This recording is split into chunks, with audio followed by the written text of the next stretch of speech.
সাবাস হাসান ভাই, সাবাস নাহিদ ভাই, সাবাস হান্নান মাসুদ ভাই।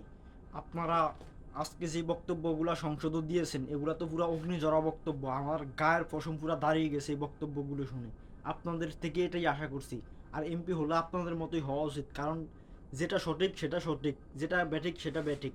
আপনারা কাউকে এক বিন্দু ছাদ দিয়ে কথা বলেন না, আপনাদেরকে অনেক ভালোবাসি। আর হান্নান মাসুদ ভাই বিশেষ করে, উনি তো আজকে পুরো সংসদ মনে হয় পুরো কাঁপাইছে, কারণ ওনার কথায় অনেক যুক্তি আছে। আপনি একটা জিনিস নিজেটা নিজে চিন্তা করে দেখুন, যেমন ধরেন আপনাকে ভালোবেসে একজন ভোট দিতে পারে, তো অন্য বিরোধী দল তো এই ব্যাপার কেন্দ্র করে তাকে দর্শন করতে পারে না এবং তার বাড়ি ভাঙচুর করতে পারে না।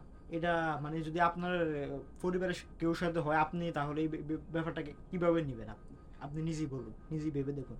এই কথাগুলি আমাদের মানে এতদিন বলার আক্ষেপ ছিল, কিন্তু আমরা তো আর সংসদে যাওয়ার সুযোগ পাই নাই, বলার সুযোগও পাই নাই। সেই জন্য এই কথাটি আমাদের হয়ে হান্নান মাসুদ ভাইয়া তুলে ধরেছেন আজকে। ওনাকে অসংখ্য ধন্যবাদ। ওনার মতো এমপি পেয়ে আমরা মানে গর্বিত, কেননা এই কথাগুলো আপনার মানে কারোরই সাহস হবে না বলার, কিন্তু ওনারা সাহস করে বলেছেন। এবং ওনারা জেএমজির পক্ষ হয়ে থেকেছেন, ওনাদের জন্য অনেক দোয়া ও ভালোবাসা রইল। আপনারা এভাবেই আজীবন মানে দেশের প্রতি আগে যাবেন, এটাই প্রত্যাশা রইল। এবং তারা যারা ওনাদেরকে সাপোর্ট করেন, ভালোবাসেন, আমার এই ভিডিওটা লাইক করবেন, সাবস্ক্রাইব করবেন এবং শেয়ার করে দিবেন। শেয়ার করে দিবেন। এবং আমি আমার এই ভিডিওতে এক কমেন্ট করে যাবেন, তাহলে বুঝবো যে আপনাদের ভালোবাসাটা কীরকম ওনাদের প্রতি। আমি হান্নান মাসুদ ভাইকে অনেক অসংখ্য ধন্যবাদ জানাচ্ছি। আর ওনার পাশে বিশেষ করে ওনার ওয়াইফ আছে, ওনাকে হেল্প করার জন্য।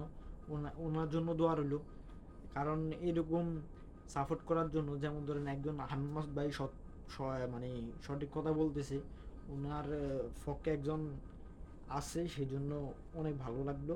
এবং আগামী তো আশা করব যে ওনারা এরকমভাবে সঠিক কথাগুলো তুলে ধরবে তো সংসদে। আমরা সেই আশায় থাকবো, সে অপেক্ষা থাকবো।